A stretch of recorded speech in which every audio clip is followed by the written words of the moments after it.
വചനം 64. വാക്കർത്ഥം.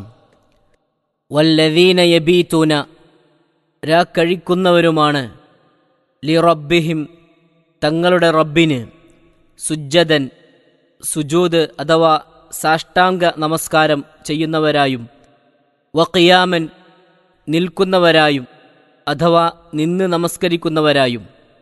والذين يبيتون لربهم سجدا وقياما, തങ്ങളുടെ രക്ഷിതാവിന് സുജൂദ് അഥവാ സാഷ്ടാംഗ നമസ്കാരം ചെയ്യുന്നവരും നിന്ന് നമസ്കരിക്കുന്നവരുമായിക്കൊണ്ട് കഴിച്ചു കൂട്ടുന്നവരുമാകുന്നു. വചനം 65. വാക്കർത്ഥം.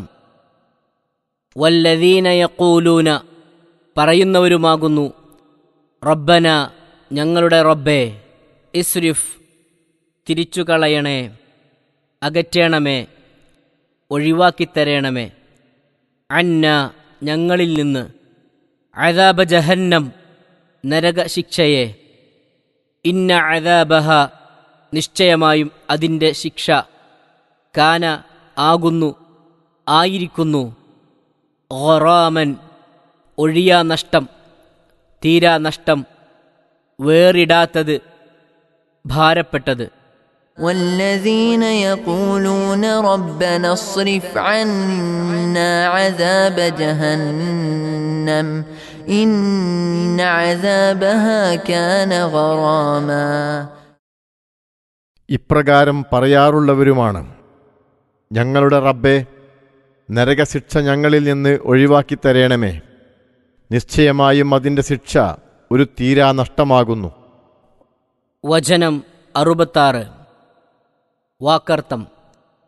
ഇന്നഹ, നിശ്ചയമായും അത്, സാഅത്ത്, വളരെ ചീത്തയാണ്, വളരെ മോശപ്പെട്ടതാണ്, മുസ്തഖറൻ, താവളം, ഭവനം, വമുഖാമൻ, പാർപ്പിടവും താമസസ്ഥലവും. إنها ساءت مستقرا ومقاما, നിശ്ചയമായും അത് അഥവാ നരകം വളരെ ചീത്തയായ താവളവും പാർപ്പിടവും തന്നെയാണ്. 64 മുതൽ 66 വരെയുള്ള വചനങ്ങളുടെ വിശദീകരണം. സുജൂദും നിറുത്തവും നമസ്കാര കർമ്മത്തിലെ 2 പ്രധാന ഭാഗങ്ങളാകുന്നു. സുജൂദ് ഇതര ആരാധനാകർമ്മങ്ങളിൽ വെച്ച് കൂടുതൽ ഭക്തി പ്രകടമാക്കുന്നതും കൂടുതൽ പ്രധാനപ്പെട്ടതുമത്രേ. രാത്രിയിൽ വളരെയേറെ സമയം ഇവർ നമസ്കാരകർമ്മത്തിലായി ചിലവാക്കുമെന്ന് സാരം. രാത്രി നമസ്കാരത്തെപ്പറ്റി ഖുർആനിലും ഹദീസിലും ധാരാളം പ്രോത്സാഹിപ്പിച്ചിട്ടുള്ളതാണ്. നബി സല്ലല്ലാഹു അലൈഹി വസല്ലം ചിലപ്പോൾ കാലുകളിൽ നീരുകെട്ടുമാറ് ദീർഘസമയം രാത്രി നമസ്കാരത്തിൽ മുഴുകിയിരുന്നുവെന്നത് പരക്കെ അറിയപ്പെട്ടതാണല്ലോ. അവിടുന്ന് ഇപ്രകാരം അരുളി ചെയ്യുകയും ചെയ്തിരിക്കുന്നു: നിർബന്ധ നമസ്കാരങ്ങളെ കഴിച്ചാൽ പിന്നെ നമസ്കാരത്തിൽ വെച്ച് ഏറ്റവും ശ്രേഷ്ഠമായത് രാത്രിക്കുള്ളിൽ ചെയ്യുന്ന നമസ്കാരമാകുന്നു. അഫ്ളലു സ്വലാത്തി ബഅദൽ മഫ്റൂളത്തി സ്വലാത്തും ഫി ജൗഫിൽ ലൈൽ, റവാഹു അഹ്മദ്.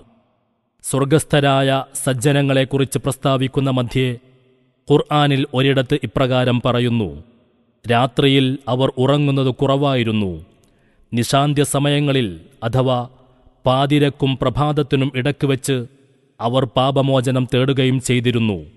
കാനൂ ഖലീലം മിനൽ ലൈലി മാ യഹ്ജഊൻ വബിൽ അസ്ഹാരി ഹും യസ്തഗ്ഫിറൂൻ. സൂറത്തു ദാരിയാത്ത് 17-18. റഹ്മാന്റെ അടിയാന്മാർ ജനങ്ങളുമായി നന്നായി പെരുമാറുന്നവരും വിനയശീലന്മാരും അള്ളാഹുവിൻ്റെ ആരാധനയിലും സ്മരണയിലും മുഴുകിയവരും തന്നെ. എങ്കിലും അതേ സമയത്ത് അവർ അള്ളാഹുവിൻ്റെ ശിക്ഷയെക്കുറിച്ച് സദാ ഭയപ്പാടുള്ളവരുമാകുന്നു. അതുകൊണ്ട് അവർ എപ്പോഴും നരകശിക്ഷയിൽ നിന്നും ഒഴിവാക്കണമേ എന്ന് അള്ളാഹുവിനോട് പ്രാർത്ഥിച്ചുകൊണ്ടിരിക്കും. വെറുതെ ഈ വാക്കുകൾ ഉരുവിട്ടു പറയുകയല്ല. നരകശിക്ഷയുടെ കാഠിന്യവും അത് അനുഭവപ്പെടുന്ന പക്ഷം ഉണ്ടാകുന്ന തീരാനഷ്ടവും മനസ്സിലാക്കിക്കൊണ്ടും ഓർത്തുകൊണ്ടും തന്നെയാണ് അവരുടെ പ്രാർത്ഥന. ഇവരുടെ മൂന്നാമതും നാലാമതും ഗുണങ്ങളാണ് ഈ 2 വചനങ്ങളിൽ നാം കണ്ടത് 5-മതു ഗുണം ധനപരമായ കാര്യങ്ങളിലുള്ളതാകുന്നു. അല്ലാഹു പറയുന്നു,